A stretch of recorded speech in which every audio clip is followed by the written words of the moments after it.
Hey everyone, welcome back for another deep dive. This time we're really diving into a book that's going to make you see yourself and everyone around you in a whole new light. It's Robert Greene's The Laws of Human Nature. You sent this one over wanting like the key takeaways, and let me tell you, this book is packed with them. Oh, no, absolutely. But we're not just going to list off Greene's 18 laws of human nature like a shopping list, right? Right. We're going to break them down, pull out the surprising bits, and most importantly, how you can actually use this knowledge in your own life. You know what I find so fascinating about Greene's approach is he really doesn't shy away from the fact that we're often driven by forces we don't fully understand. Like we like to think we're these rational beings totally in control, but so much of what we do is, well, it's influenced by emotions and these subconscious patterns. Okay, so let's dive right into that. Greene starts by kind of throwing down the gauntlet, right? Yeah. He argues that irrationality, it's at the very core of human nature. He even uses this really interesting story about Pericles. You might know him, famous Athenian statesman. Oh, yeah. Think of him as the Spock of ancient Greece. Okay. A guy who valued logic, strategic thinking above all else. And Pericles, he saw firsthand how dangerous emotions could be, especially when it came to big decisions, like whether to go to war. And this is where it gets really interesting. Pericles actually managed to, prevent Athens from rushing into a war with Sparta just by, urging everyone to just chill out a bit and think things through. He understood that collective fear and anger, those could lead to disastrous choices. It's so true. He was like, guys, we need to be smarter than our impulses. Yep. But then, as fate would have it, Pericles dies. And what does Athens do? They completely fall apart. They let their emotions get the best of them, plunge headfirst into war with the Spartans. Which, we can all guess how that turned out. And yeah, let's just say Pericles was right to be worried. Athens got absolutely decimated in that war, which really drives home Greene's point about the power and the potential destructiveness of unchecked emotions. Right? Totally. So that's obviously a pretty intense example from, ancient history. But here's the thing. This isn't just some ancient history lesson, right? Right. Greene's point is that these same irrational forces, they're still at play today. Yeah. We see it all the time in our personal lives, at work, even in global politics. Oh, absolutely. Think about it like a time when you made a decision in the heat of the moment, just totally driven by anger, fear, even excitement. And then later you're like, why did I do that? That's this law in action. We're all susceptible to it. So what can we do about it? Greene doesn't want us all walking around like emotionless robots, does he? No. And he actually offers some really practical countermeasures in the book. Like the first step is simply awareness. Okay. Greene outlines 5 key biases that tend to trip us up. Okay. There's confirmation bias, where we only see what we already believe. Mm-hmm. Conviction bias makes us cling even tighter to our belief, especially when we feel strongly about them. And then there's appearance bias. That sneaky one where we just automatically trust people just because they're charming or attractive. Come on. We've all fallen for that at some point. Oh, absolutely. And it's not that those qualities are inherently bad. It's just about recognizing how they might be influencing our judgment. That time you bought that expensive gadget because the salesperson was just so darn persuasive, maybe you really did need that new phone, but maybe, just maybe, their charm played a role in your decision. It's like holding up a mirror and asking yourself, am I seeing this clearly, or am I letting my biases get in the way? Exactly. And speaking of mirrors, this whole idea of self-deception kind of ties into another fascinating concept Greene explores: the masks we wear. He argues that we all present a certain image to the world, often very carefully crafted, to get specific responses from people. And this is where it gets really interesting, especially in the age of social media. Oh, I know, right? Talk about curated personalities. Yeah. Greene, he even uses the example of Milton Erickson, this famous hypnotherapist, to illustrate this point. He was particularly skilled at reading people's body language, those little micro expressions, to kind of see past the masks that they were presenting. What's fascinating is that Erickson developed this almost superhuman ability after being struck with polio as a young man. And his physical limitations really forced him to pay close attention to those subtle cues that other people were giving off, right? Like a change in tone or a slight shift in posture. He became incredibly perceptive. Imagine if we could all develop that kind of perceptiveness, though, right? It'd be like having X-ray vision into people's true motivations and feelings. And that's precisely what Greene wants us to do, to become more attuned to these subtle signals. It's like he's essentially handing us a decoder ring for human behavior. Okay, but before we all go full Sherlock Holmes on our friends and coworkers, Right.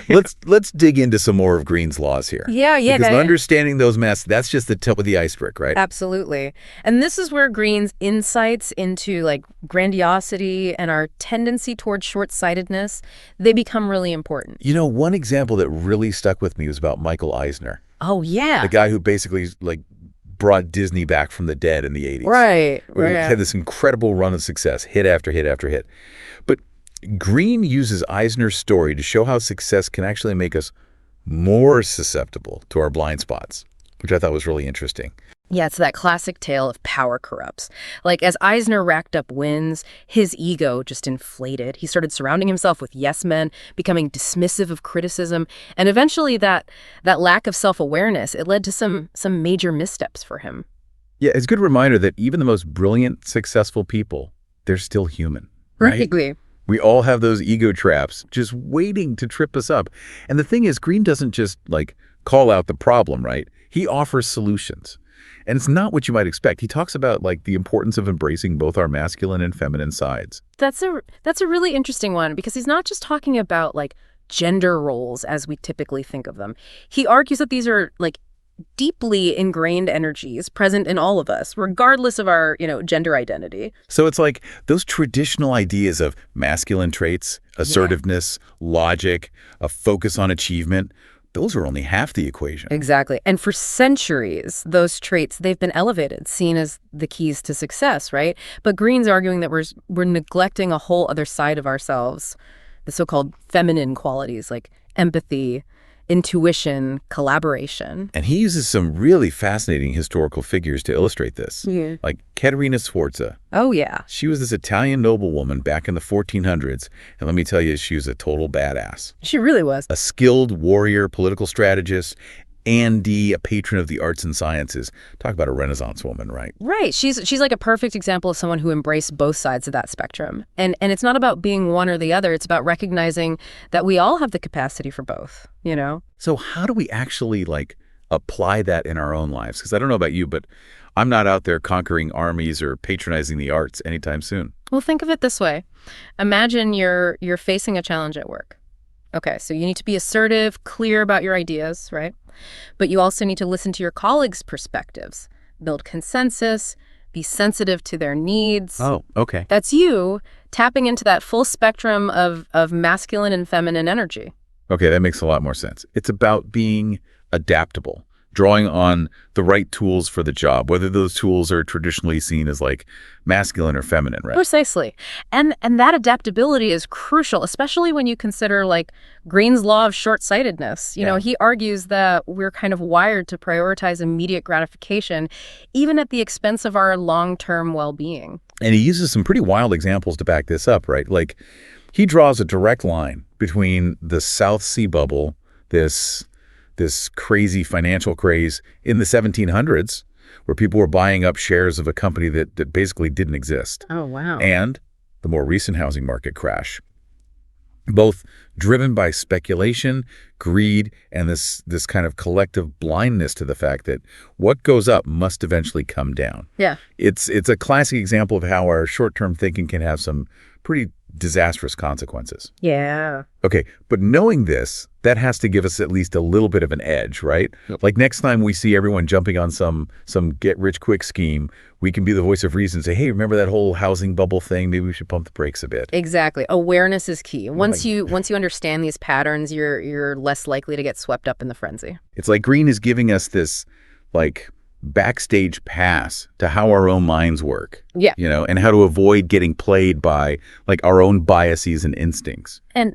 that's what makes Greene's work so empowering, right? It's not about judging human nature. It's about understanding it. Yeah. He's giving us this toolkit to navigate these complex forces, not just in others, but within ourselves, too. I'm with you, but with 18 laws to keep in mind, it can feel kind of overwhelming at times. Yeah. Where do we even start applying all this wisdom, That's where having a framework is so helpful. And Greene, he provides exactly that. Don't think of these 18 laws as these hard and fast rules. Think of them more like like lenses, Okay. Each law, it offers a different perspective on human behavior, kind of helping you make sense of the world around you a little better. So it's less about memorizing 18 laws and more about like developing that Greenian worldview. Yeah. Like starting to see those patterns play out in our own lives and of the people around us. Exactly. Once you start noticing these patterns, whether it's someone trying to use their charm to influence you, hello, appearance bias, Yeah. or you find yourself getting caught up in a moment of collective grandiosity,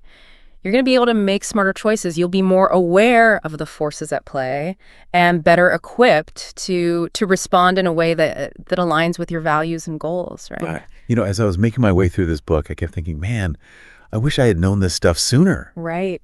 It's like Greene is letting us in on these secrets of human behavior that have been around for centuries. And in a way, he is. Greene draws on like such a rich tapestry of sources for this book. History, philosophy, psychology, even biography. He's woven together these different strands of thought to create this incredibly insightful like guide to human nature. Okay, but here's the thing that really blew my mind. At the end of the book, Greene poses this really thought-provoking question.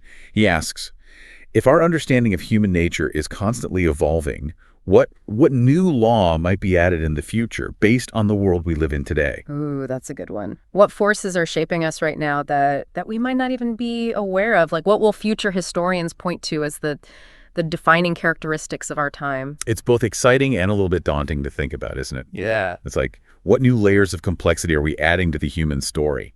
Absolutely. And that's the beauty of Greene's work. He doesn't just give us answers. He inspires us to keep asking those questions, keep exploring this like endlessly fascinating subject of what it means to be human. I love that. And you know what? I think that's a perfect note to end on. But seriously, everyone listening, if you haven't already, do yourself a favor and pick up a copy of Robert Greene's The Laws of Human Nature. It's a wild ride, and one that just might change how you see the world and yourself forever.